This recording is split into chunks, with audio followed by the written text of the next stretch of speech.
Death by Ice Cream. Written by Clementine Moore and published by Starfall Publications.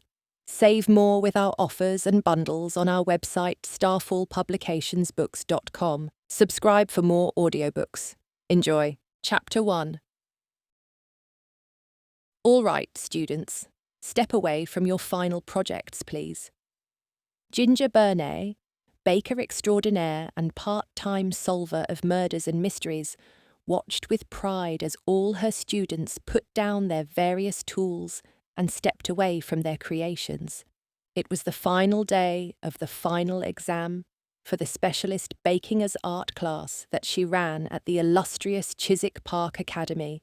The academy, set amongst the rolling green hills and fields of Gloucestershire in the southwest of England, was deep in the throes of exam season. For Ginger's students, that had meant planning an artistic, show-stopping baking project that demonstrated the skills and techniques they had learned over the course of the year. Now, after 8 hours, spread over the course of 3 days, Ginger felt her heart swell with pride as she looked at the incredible creations her students had produced. There were towering layer cakes decorated with intricate buttercream piping. Another worktop presented a life-sized cat made of delicately baked sponge cake, with fur made with sculpted fondant, then painstakingly painted. Someone else had gone wild with their chocolatier techniques, turning a collection of different flavoured cupcakes into a sinuous forest topped with curling chocolate flora. "I can't believe it's finally over," Amelia announced dramatically, sliding down the front of her workstation to sit on the cool, tiled floor. Ginger got a bottle of water out of the fridge and passed it to her student and former assistant from when she was the academy's resident baker. "You did so well," Ginger said, admiring the intricate mirror-glazed cake that Amelia had then adorned with chocolate flowers of different colours, each of the petals individually cut out and stuck into place with buttercream. "All of you did.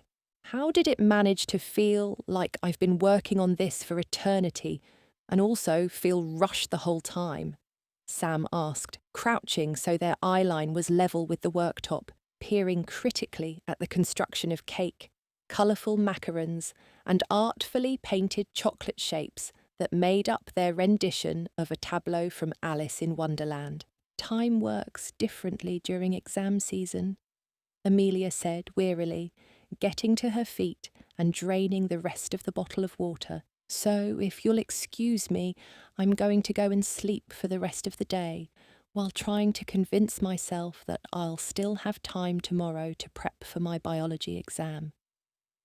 One by one, the weary students murmured their goodbyes and filed out of the classroom. Some looked satisfied, looking at their projects with pride. Others shook their heads mournfully or nibbled nervously on their fingertips. Just as the final few students exited, there came a light rapping on the door. Ginger turned, a smile stretching across her face. Rhys Morgan, history teacher and heartthrob of Chiswick Park Academy, was leaning easily against the doorframe. The seams of his crisp blue shirt struggled to contain his muscled biceps as he crossed his arms, and Ginger let her eyes linger for a few extra moments. It had been a long day. She deserved a treat. "How has your day been, Miss Burnet?" Rhys asked, pushing off from the doorframe and sauntering over to her, a smirk tugging at his lips. Ginger laughed, biting her lip as she felt herself flush. She and Rhys had started dating a few months before, but they'd been taking things slow, especially after Ginger's almost deadly run-in with a vengeful poisoner at the beginning of the school year the previous September. But it was now May, and things were going very well. In fact, she flushed even more as she remembered some specific moments that had gone spectacularly well, which was why she backed up from Rhys, waving a warning finger at him playfully as she put her cooking station between them. "Mr. Morgan!" she chastised, squeaking out a surprised laugh as he darted around the worktop to wrap his arms around her from behind. "We agreed to no flirting at work. Did you bring your camera with you, or are you just happy to see me? He hummed regretfully against her neck and pulled back, showing her the camera hung around his neck. Technically, both. Slipping free of the arm that he kept loosely around her waist, Ginger gave him a pointed look, raising one eyebrow. Quickly, she threw up her hands with a huff. It's irritatingly difficult to stay annoyed at you when you look so good, she grumbled. I'm a sweaty, flour-dusted mess, and you look like you just stepped out of a menswear catalogue. She couldn't help but grin, as it was now Rhys's turn to flush. He tugged self-consciously at his loosened tie and fussed at the few dark brown curls that fell forward onto his forehead. So, you wanted me to take photos of all the final projects? He asked, quickly clearing his throat. You're cute when you're flustered, Ginger said with a wink, before crossing to the closest magnificent creation. We need to get these photographed and filmed, and then into a fridge. I'll mark them on taste later. I wish my exams had a cake tasting portion, Rhys said, beginning to take detailed, close-up photos. I don't suppose you want any help with the tasting portion, do you? There will be plenty of sweet treats left over after I'm done marking, Ginger said with a laugh, prepping the next project for Rhys's attention. Hey, I can ask the students, but I'm sure they won't mind donating portions of their bakes to your mum's new assisted living centre. It would certainly make her popular. Rhys chuckled. She's already plenty popular. I was meant to have a phone call with her last night, but she cancelled on me. Apparently, she had several dinner invitations to choose between. Ah, Rosanna, Ginger said, shaking her head with amusement. Ever the charmer. Such a shame she didn't pass any of that on to you. Rhys flicked her a dry look as he moved on to photographing Amelia's beautiful creation. I'm cooking dinner tonight, remember? You should probably be slightly nicer to me. Ginger sidled up behind him, pressing a quick kiss on his shirt between his shoulder blades. I'm always very, very nice to you, she said, ruffling his hair before moving away to clear away the detritus from around the next cake. However, before she reached the workstation, a high-pitched ringing surged in her ears. Next thing she knew, Ginger was on hands and knees, down on the floor, the tile cold against her cheek. Her vision blurred, an overwhelming sense of dread sank its claws into the back of her neck, and her breath came in ragged gasps. Ginger! Rhys's hands were warm and reassuring on her upper arms. Come on, sit up for me. Slowly now. That's it. She leaned back against Rhys's broad chest, staring at her slightly shaking hands without recognition. It felt as if the top of her skull was floating away from the rest of her head. Deep breaths. Rhys scooted her gently to lean against the base of one of the workstations. I'll be right back. I'm fine, Ginger murmured, blinking rapidly to try and clear the floating shapes from her vision. It's just been a long day. Rhys crouched down in front of her, pressing a cold bottle of water into her hands. Is this the first time this has happened? Ever? Ginger asked, taking a long drink. Or the first time this has happened since I got hit over the head with a shovel? The second one. Rhys sat on the floor beside her. I know it's been months, but there might be something that's only just developing now. Rhys, my love, Ginger said, patting him gently on his stubbled cheek. I'm fine. It's not some kind of slow-moving brain damage. I just didn't eat lunch today because I was busy. It's hot, and I've been on my feet marking a live exam all afternoon. He frowned, the familiar little swirl forming between his eyebrows. That makes sense, he reluctantly agreed. I just worry, you know? Seeing you drop like that just now reminded me too much of when you passed out on the roof of Ava's house and... Gently, Ginger took his hand, pressing a kiss to his knuckles. I'm fine, she assured him. Now, help me to my feet so we can finish photographing my darling students' hard work. Then, We'll load the ones at risk of melting into the fridges. I'll clean up the mess while you close up your classroom, and then we'll head back to mine for dinner. Sound good? The tidying up can wait until tomorrow, Rhys said, standing up but not pulling her with him. You can stay on the floor and finish that water. I'll do the photos. We'll turn down the aircon in here to keep everything cool, and then we'll leave.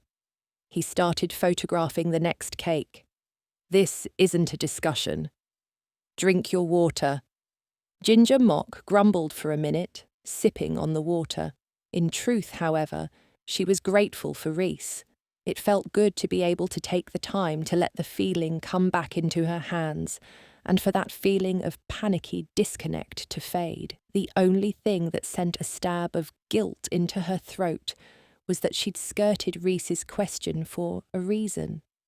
This wasn't the first time this had happened recently. A few times at home she'd found her vision going hazy, and once she'd nearly fallen down the stairs when the feeling hit mid-step. But she didn't want to worry him. No doubt it was all just stress-related and would fade once exam season was over. Enjoying the quiet click of Rhys's camera shutter going off over and over again, Ginger looked around as best she could from the floor, mentally cataloguing the mess she would need to tackle the next day. The several sinks were full of last-minute bowls and utensils, and the worktops were littered with modelling tools, knives, piping bags, and stencils. Glancing to the front of the classroom, Ginger mentally made a note to find where she'd put the knives from her special set. She remembered loaning the small, sharp knives to one student or another to help make a particularly delicate cut, but who knew where they'd ended up. The bowl from the mechanical mixer on her workstation was missing too, as were both of her favourite work whisks. Utter chaos, she muttered to herself, finishing the bottle of water. I really need to plan better for next year. And I'm sure you will, Rhys said, finishing the last of the photos and helping Ginger to her feet. Well, that's Friday finished for us. Let's leave this place icy cold and go enjoy our weekend, shall we? I like how you think. Ginger turned down the air conditioning before closing and locking the classroom. Lead the way, Mr. Morgan. I'm expecting great things from this dinner you've promised me. Well, that was your first mistake, Rhys said wryly, hooking an arm around her waist. I make no promises but one. If it goes badly, I'll be the one to pay for takeaway. I'm never going to say no to free food, Ginger teased, resting her head on his shoulder, determinedly blinking away a few errant black spots in her vision as they walked down the corridor and out into the open air. Chapter 2. A mist hung over the fields surrounding Ginger's cottage. Dawn nudged at the droplets of dew hanging on the ripening wheat stalks. Silvery spiderwebs draped in the hedgerows glistened like spun sugar.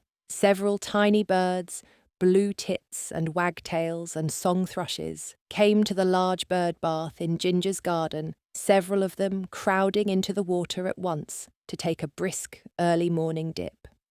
Strolling out the French doors that led from the open-plan kitchen to the patio, Ginger gave a sigh of contentment as she settled on the swinging bench with her second cup of fresh mint tea. Beside her on the patio, her two blue short-hair cats, Miles and Nina, watched the fluttery gathering in the bird bath with interest. Don't even think about it, Ginger warned, her bare feet scuffing the cool Cotswold stone patio as she swung gently back and forth. We don't eat guests.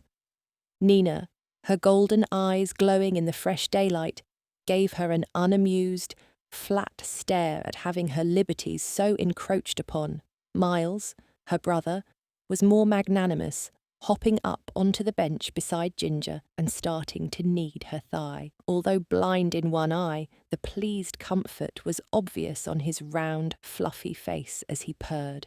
You should be more like your brother, Ginger said, petting Miles as he settled down on her lap. In response, Nina flicked her tail and began climbing the sturdy wooden trellis that supported the swinging bench. Honeysuckle and wisteria shivered some pollen loose as the haughty cat sprawled out on top of the trellis, turning her silvery blue face to the rapidly warming morning sun. Chuckling, Ginger shook her head at her cat's antics, scratching Miles under the chin. "And so Her Majesty graces us with her presence, eh?" He purred softly in response, rubbing his face against the quilt draped over Ginger's lap to ward off the pre-dawn chill. It was perfectly blissful. Ginger took a deep breath of the clean morning air, feeling some lingering tension from the day before melting away as she exhaled. She needed to go into the academy briefly today, even though it was Saturday, to tidy up the mess. But that didn't bother her. With the exam now done, she could see the end of an incredibly stressful year almost in sight. Her 30th birthday loomed in just over a week, an age Ginger had briefly wondered if she'd ever get to see. Not only had it been her first year teaching a very experimental and high-risk art elective, but the year had started out with a poisoner on the loose, bent on revenge. Without thinking, Ginger lifted a hand to touch the spot on the back of her head, where she'd been struck with a shovel by the killer when she'd once again found herself in the middle of the investigation, only this time very much not by choice. That little flutter of guilt from the day before returned anew as Ginger recalled her lie of omission to Rhys. "Why didn't I just tell him about them?" she asked the two cats. It would have been really easy to bring it up. She wasn't entirely sure why she hadn't told him the truth, that the dizzy spells had started off slowly, not long after her blow to the head. They had been almost unnoticeable at first, but had gotten slowly more intense during the winter. It had reached a point where Ginger was concerned for the same reason as Rhys and had gone for a head scan at the local hospital, but they'd found nothing out of the ordinary and wrote it off as stress. "I could have told him I got the all clear on the scan," she said to Miles, running a finger from the tip of his nose to the top of his head over and over in a soothing motion. Why didn't I reassure him? But Ginger knew why she hadn't told him. If she told him that she'd been having these dizzy spells and mini blackouts for months, but that there was no evidence that the shovel had been the instigator, then Rhys would start worrying about what else it could be. Part of her loved him for that urge he had to care for her.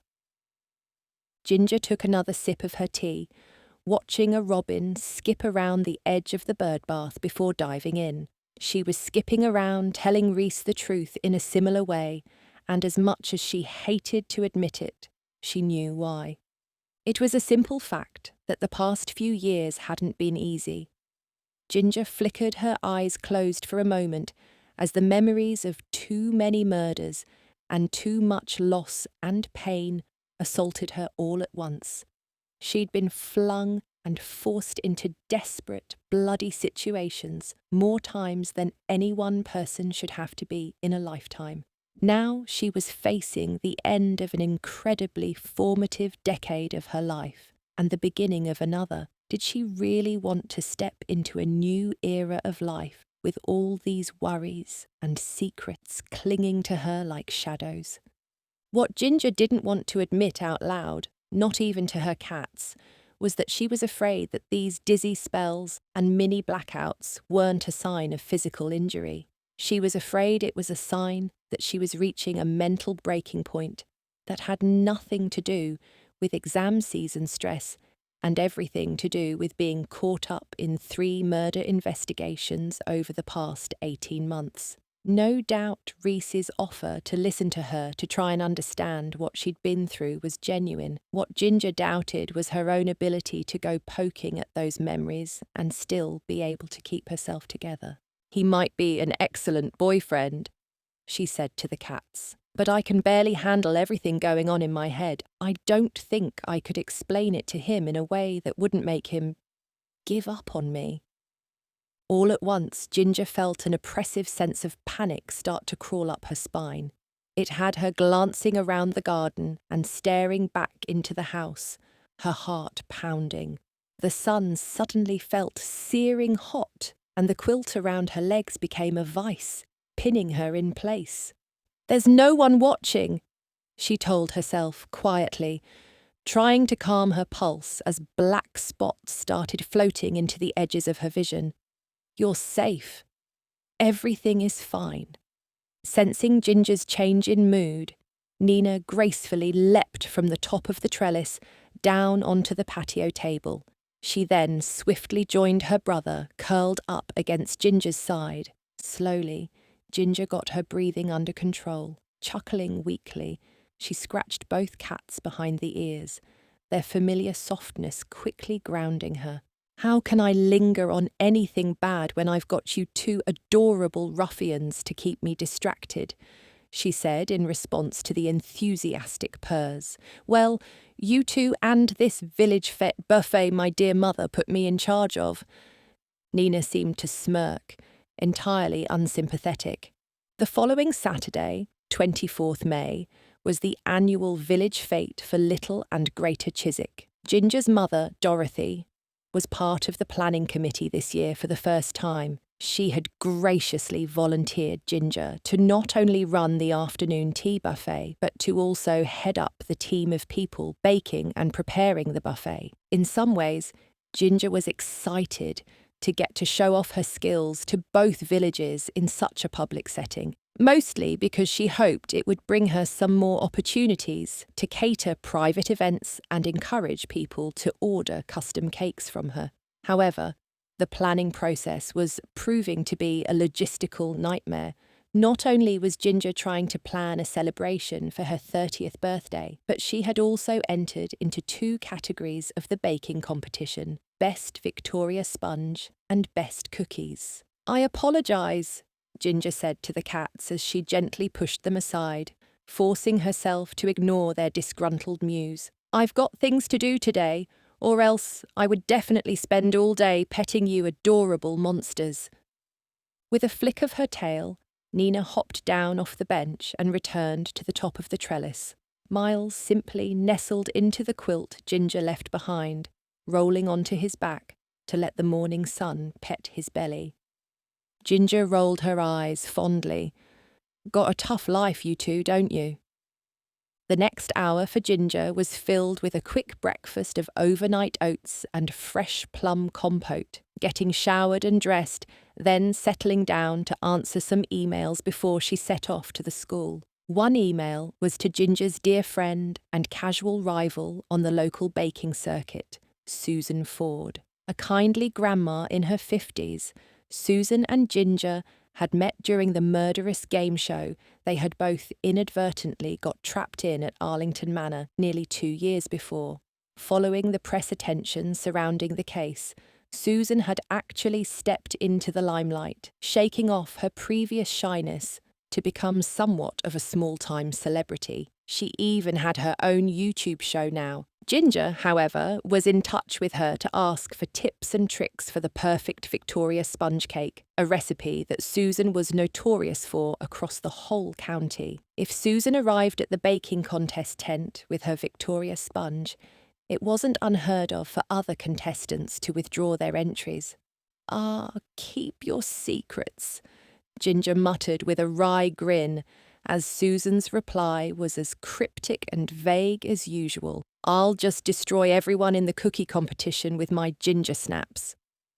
Sending off a few more quick emails to the village fete committee, asking for clarification on what kind of numbers she should expect to be baking for, Ginger turned her attention to practicing her cookies. Soon the warm, spicy scent of ginger and dark brown sugar wafted out of the open patio doors. It was accompanied by the gentle sounds of jazz trickling from the turntable in the living room. By the time noon rolled around, any hint of the worry and panic Ginger had felt earlier had completely disappeared. She set her 3rd experimental batch of ginger snaps onto a cooling rack and loaded the first, now cool, batch onto a plate. Strolling out the back door, Ginger slipped out of the tall, dark green gate set into the rear wall of her garden. It let out onto a rarely used footpath that was currently shrouded in tall spring grass. Just a few steps to the right was a second, similar gate, though blue instead of green. Knocking loudly, Ginger reached over the top of the gate to undo the bolt. "John," she called as she opened it, "it's just me. I've got a treat for you." Ginger only made it about halfway down the delicately curling flagstone path before her elderly neighbour, John O'Reilly, came puttering out of his cottage. "Ginger, dear," he said, a lifetime's worth of lines carving around his eyes as he smiled, bushy eyebrows curling like two delighted caterpillars. "What perfect timing! I just put the kettle on. Shall I get a second mug out?" "Not today, John," Ginger said, passing over the plate filled with perfectly crisp ginger snaps. "I need to deal with some things at the academy, and then I've got a date with Rhys over in Lambington. There's a jazz concert in the park this evening." Rhys had surprised her with the tickets at the beginning of the week, and she'd been looking forward to it ever since. All the makings of a delightful picnic dinner waited in the fridge. Delicate mini quiches, crisp salads, tangy chutney, homemade elderflower and strawberry cordial, and more of the experimental ginger snaps. "Well, you youngsters enjoy yourselves," John said, taking the plate and eyeing up the cookies with delight. "And I'll keep an ear out for the kitties, don't you worry." "I never do," Ginger said, backing down the path, hoping the words didn't sound as hollow to her neighbour as they did in her own ears. After Miles nearly got poisoned the previous year, there was always a tiny part of Ginger that worried for her cats when she left the house. "Oh, will you ask your mother if they've found space for me and my watercolours at the fete?" John called after her. "I've got some precious pieces to sell." "If there's room for my little stall, that would be wonderful." "I'll ask," Ginger shouted back over her shoulder as she exited through the gate, fondly rolling her eyes as she muttered under her breath, "Can't wait to see the committee's mini meltdown when they try to find space for another stall, though." Chapter 3. "This seems like a good spot," Rhys said, surveying the ground like he was about to start panning for gold and not just settle down for a picnic. "We're up on a bit of a ridge so we can see over people, close to the band, but not so close we can't talk without distracting them. Yes, I think this is perfect." "What?" He looked at her quizzically, a smile tugging at his lips. Ginger knew that her affection for him was clear on her face, but she didn't mind in the slightest. "You're adorable when you're earnest," she said instead, spreading out the quilt she had brought from the car for them to sit on. "Come on, let's try to get the food set out before the music starts." Rhys set down the picnic basket, kneeling down beside it and beginning to unload its treasure. "I will be forever grateful to you for saving me from a life of unseasoned food," he said, setting down a pot of freshly made roasted red pepper hummus and a box of crisp crudités. "And if it means I have to run an extra mile or so, then so be it. The thought of those lunches you used to bring in of plain chicken, couscous and kale still make me cry inside," Ginger said with an over-dramatic shudder as she popped the lid off the tub of the mini quiches. "Although I do have to thank you as well for getting me out on more bike rides and hikes. Makes me feel better about the amount of butter I put in my pastry. Here's to a healthy relationship with food and exercise, dearest." Rhys passed her a bottle of the cordial and took a sip of his own. "I lived far too long treating food like an enemy, when really it's a very delicious friend." "Do you tend to eat your friends?" Ginger teased, tossing him a plate. "Well, you started out as a friend, so come to your own conclusions," he shot back, wiggling his eyebrows. Ginger half choked on her drink as she tried to laugh and swallow simultaneously. "You're a horrific flirt," she gasped, coughing uncontrollably for a moment as she wiped up the spillage with a napkin. Rhys laughed uproariously, drawing the amused glances of a few other members of the audience. Ginger flushed, ducking her head and trying not to feel watched. She didn't have the best experience of being recognised in public, especially after several brushes with gossip rag newspapers. "I'll behave," Rhys promised, scooting across the quilt to press a kiss to her cheek. "Look, the band is about to start. Come curl up against me so we can both share the hummus. Come on." Ginger did so, and soon found herself relaxing into the music and the atmosphere. Although usually a busy market town, Lambington quieted in the evening. The little amphitheatre where the band was placed and the area in front were both set well back from the road, so the music wasn't spoiled by traffic noise. Soon the warm notes of jazz were floating through the park, seeming to make the paper lanterns hanging from the trees shine a little brighter. Ginger and Rhys slowly sipped and nibbled their way through the picnic, sometimes murmuring quietly to one another as a thought occurred to them. They chatted about the cats, about the latest antics of Rosanna in her new home, of students struggling with exam stress, and of their various mutual friends. "Did I tell you that Maggie got asked to join the tech team for a show up in Edinburgh for a month?" Ginger asked, gathering up the remnants of the food while the band took a break, partway through the evening. "Apparently, the director is a pretty big deal, so she dropped everything to go and work with them." Maggie McFelder was a dear friend of both Ginger and Rhys, although Ginger had met the charmingly blunt Filipino Scot in a slightly more unorthodox manner than Rhys.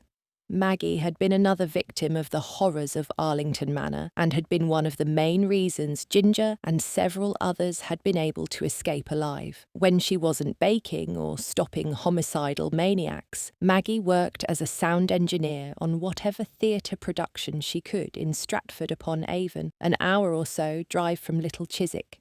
Good for her. Rhys tossed a grape into the air and caught it in his mouth. "Have you heard from her much?" "The last thing she texted me was a gif that seemed to indicate she hadn't really slept in several days," Ginger said, putting away the last of the tubs into the picnic basket. "I sent her a cookie care package." "Ah, you saw an opportunity to get rid of even more of your practice ginger snaps and seized it." Rhys saluted her with his nearly empty bottle of cordial. "I respect that." "Hey," Ginger protested. "I was doing a nice thing for a friend." "That also got rid of cookies," Rhys added with a smirk. "You're not still trying to dispose of excess ginger snaps, are you?"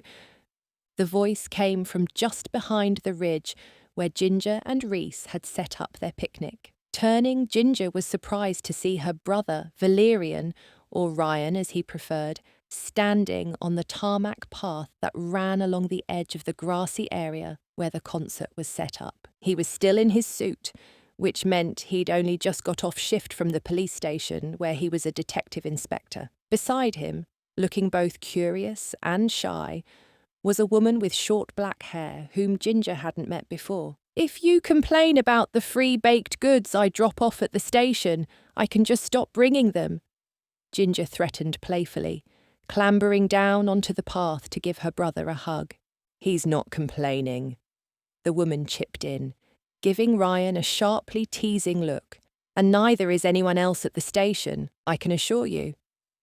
Although I work in the IT department and we rarely get a look in at any treats, not if the front desk and the detectives have anything to do with it."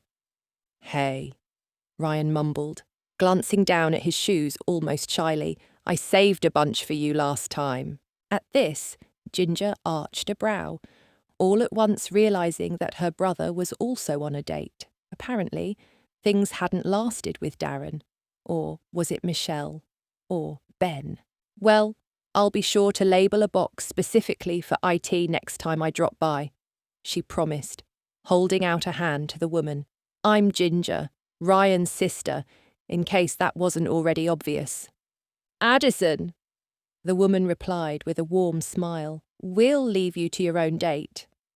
"Sorry for interrupting." "Not at all." Rhys said, waving from the top of the ridge. I'm sure you saved me from being forcibly fed more cookies. A truly terrible fate, Ryan agreed gravely, the smirk twisting one side of his mouth, betraying his amusement. You still on for some sparring tomorrow evening, Rhys? I certainly am, he replied, holding out a hand to help Ginger climb back up onto the ridge, and I promise to go easy on you. Oh, those are fighting words, Ryan said, now openly grinning. I was going to be nice, but now you'll have to explain to your students Monday morning why you look like you had your arse handed to you. Ginger and Addison exchanged long-suffering looks, but the amusement quickly drained away at the sound of angry raised voices. Looking out across the other picnickers in the slowly descending twilight, Ginger's stomach tightened as she saw a familiar figure stumbling unsteadily across the grass towards her and Rhys.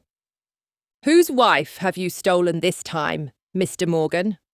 The tall, scrawny man sneered, his once crisp white business shirt now wrinkled and stained. It was James Fox, the disgraced former husband of one of the teachers at Chiswick Park Academy, and he looked like he was ready to cause trouble. Chapter 4.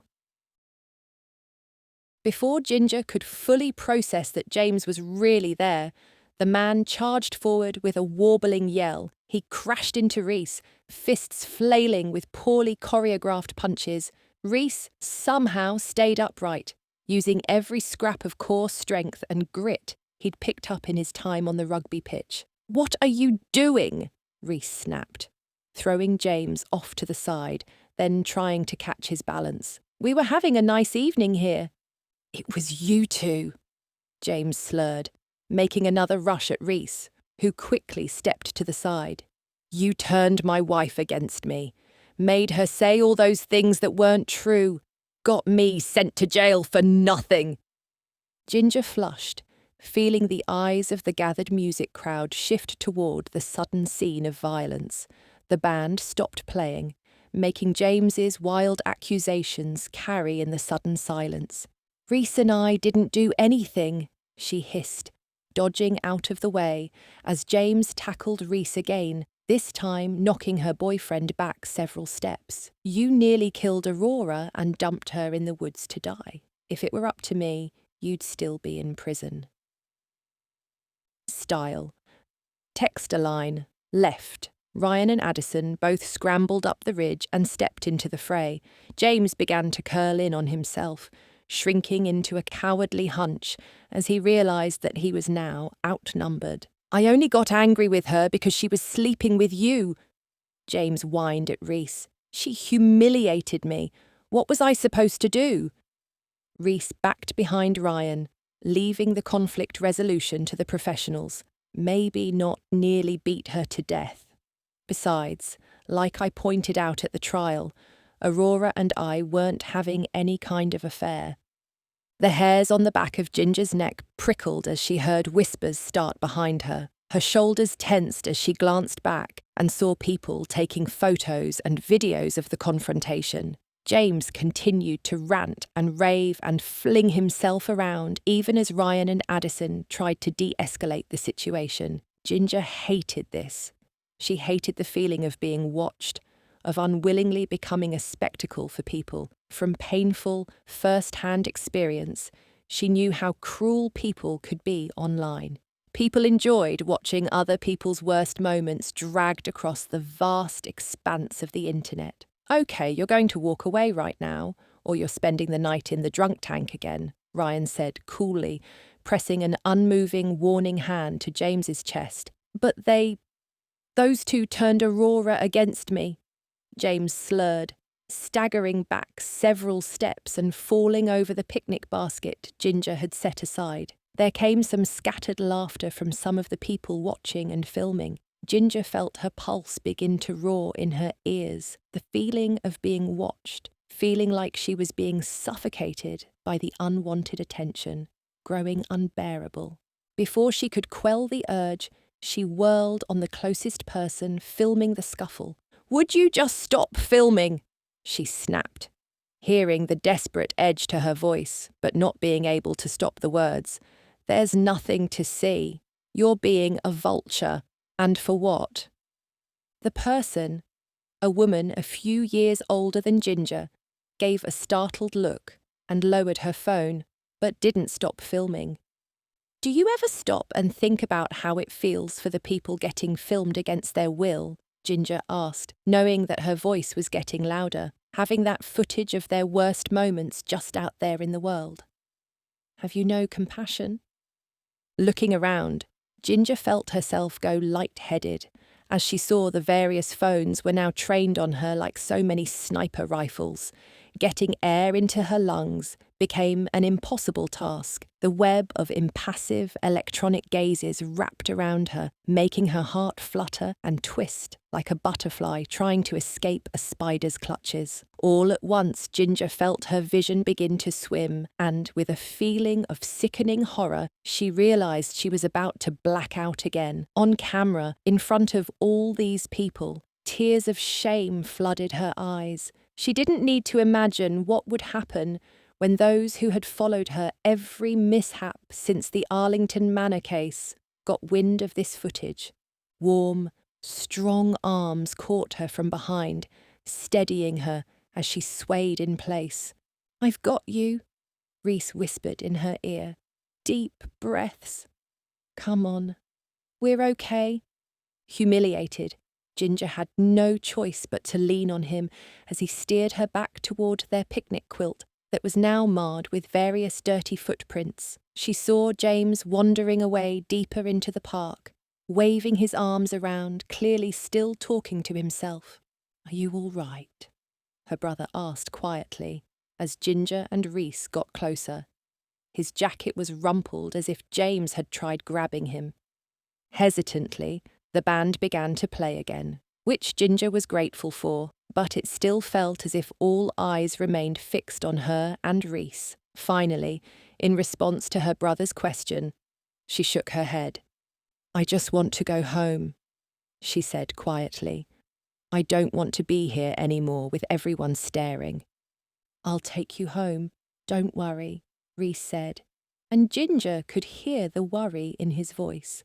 On the edge of her peripheral vision, she saw Addison awkwardly standing to the side. A bitter laugh bubbled in her chest that she had to force down. Of course, the first time she met her brother's new date, some unhinged abuser came crashing into the picture, starting a fight. Tentatively, Rhys let go of her to roll up the quilt and take the picnic basket from Ryan, who had retrieved it from where James had kicked it. "Sorry, Addison," Ginger said, mustering all the strength she had to speak. "As you can tell, I'm the more drama-prone of the Burnet siblings." Addison shook her head insistently. No, please don't apologise. That guy is a nightmare for ruining your date night like that."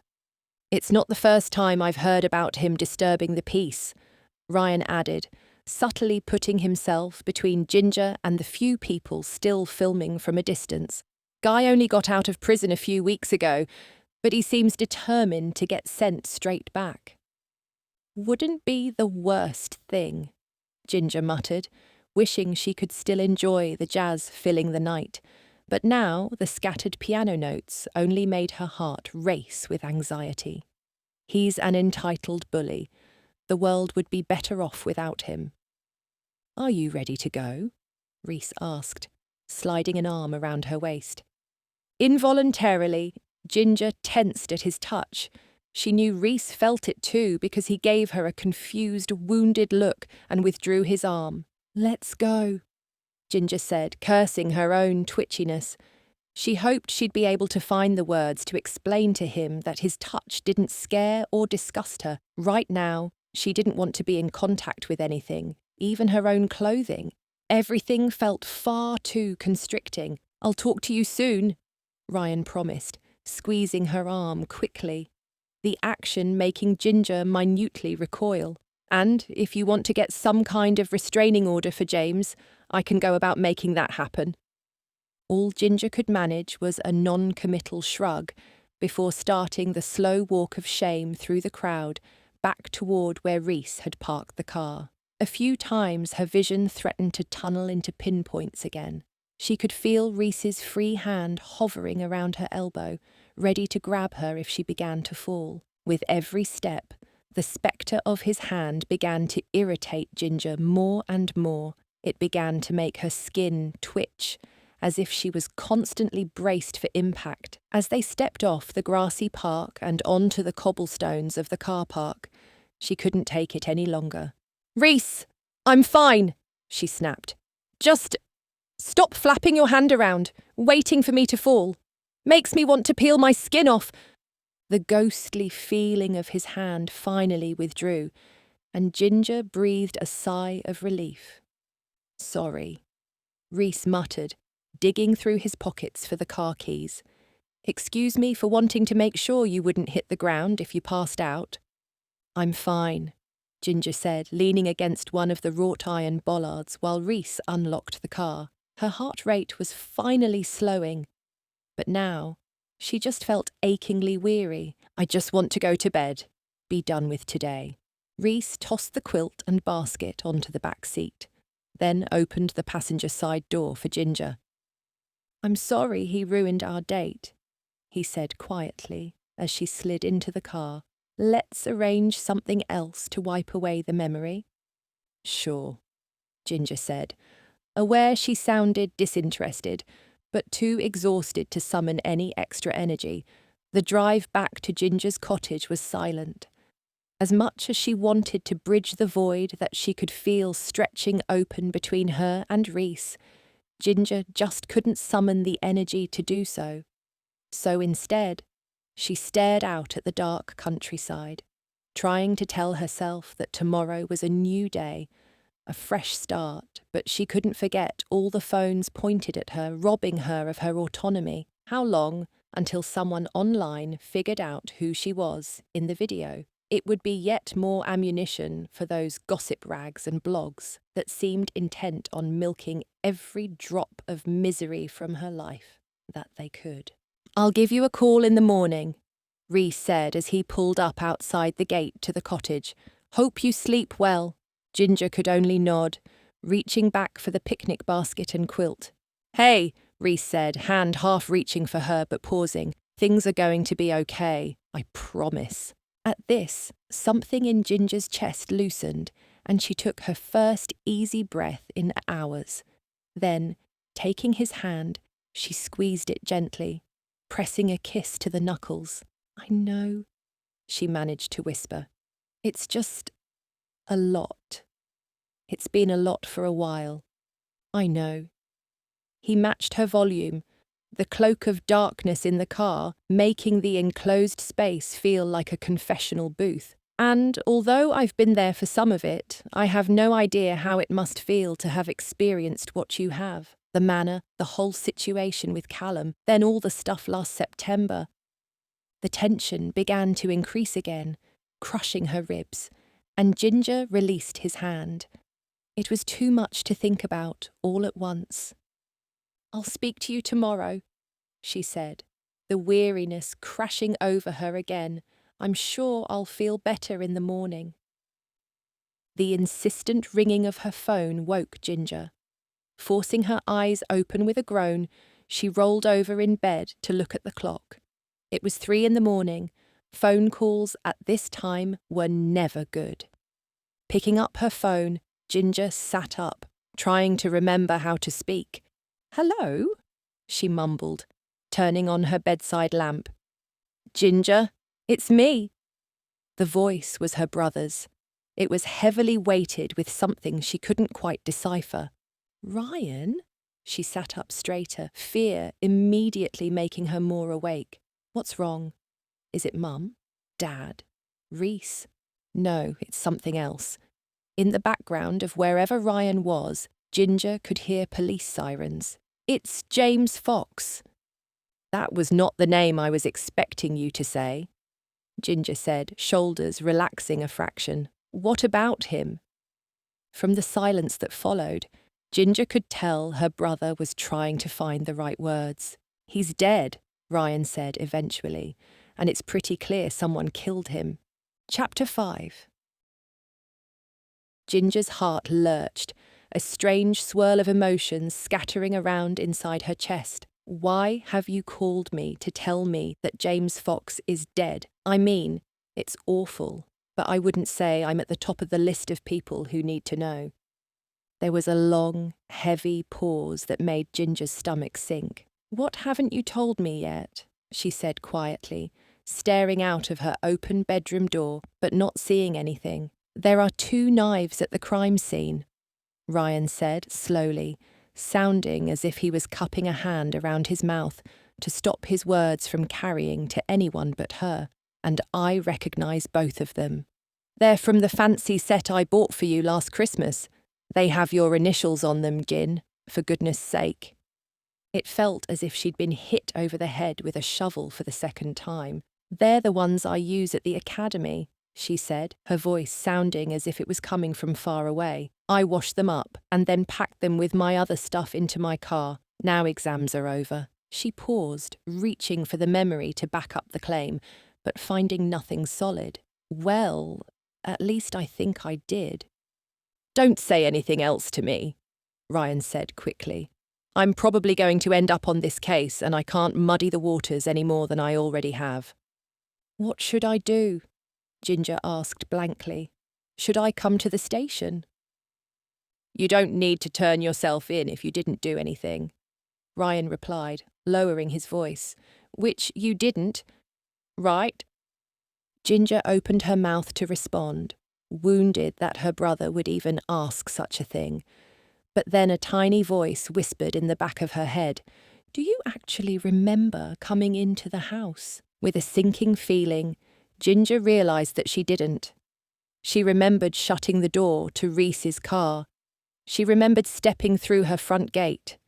Then she remembered waking up in bed several hours later with her phone ringing. Had she gone into the house? Or had she waited for Rhys to leave, then driven back to Lambington and searched out James Fox? The knives had been in her car after all. Maybe had she put them there, or were they at the school, or had someone taken them? At this point, Ginger realised her hair was damp. She didn't recall taking a shower. Was there a chance she might have done this? It seemed impossible that she would have been able to murder someone and not know it. But why couldn't she remember coming into the house? The fact that you haven't said anything is more than a little worrying, Ryan said, his voice suddenly much more serious. But we'll figure this out, Gin. Just go about things as usual. We'll be in touch when we need to talk to you. Okay, Ginger said faintly, staying on the line long after her brother had hung up. If a watched pot doesn't boil, then a watched clock doesn't tick. It certainly felt that way to Ginger for the whole of Sunday, with the realisation that she had lost a chunk of time between stepping through her front gate to waking up in bed came a sudden obsession to always know the time. By the end of the day, Ginger became hyper-aware of every minute as it passed, and had begun noting down the time she started and finished any task. She told herself that there were lots of reasons it was good to keep a record of such things. If her dizzy spells were evolving into something more serious, having evidence to take to a doctor would perhaps speed up her chances of getting help. The little voice in the back of her head reminded her in a whisper that accounting for every minute now wouldn't bring back the chunk of time she'd lost. But Ginger tried to ignore it.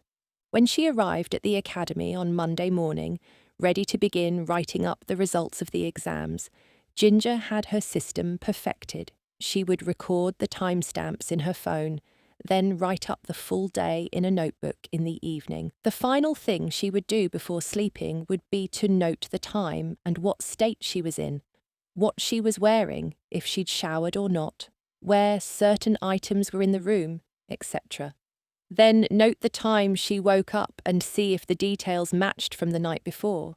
Stress affects people in lots of weird ways, she muttered to herself, wandering through the eerily quiet corridors of the academy. With exam season in full swing, most classes were over, and so students only came into school at their designated exam periods. As Ginger approached her classroom, she had to pass by the room of Bonnie Nat, her close friend and fellow art teacher. The door carried a bright red sign with white writing saying, "Quiet, exam in progress." Ginger only quickly peeked in through the window in the door. She saw Bonnie sitting at her desk in the corner of the room, her short, chaotic auburn hair partially wrapped in a blue and green scarf. The rest of the room was filled with students hunched over their easels, faces frozen in masks of intense concentration. Not wishing to disturb, Ginger moved on.